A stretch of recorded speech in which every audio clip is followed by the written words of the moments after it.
Ayan, good afternoon. Bubuksan na natin yung ating best value. Ito na po yung ating best value. Nantay. Pagdating ko galing sa isla, ayun, nandito na siya. Pagbukas ko ng pintuan, nandito na yung ating value.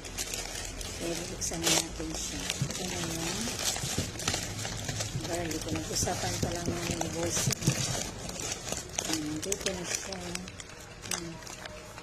Ito yung barley.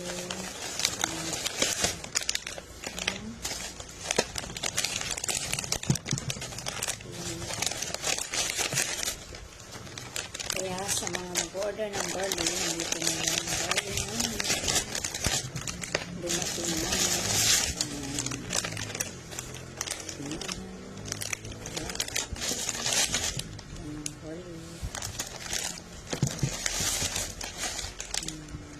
Kaya sa mag-order na, bili na po kayo dahil mayroon na kami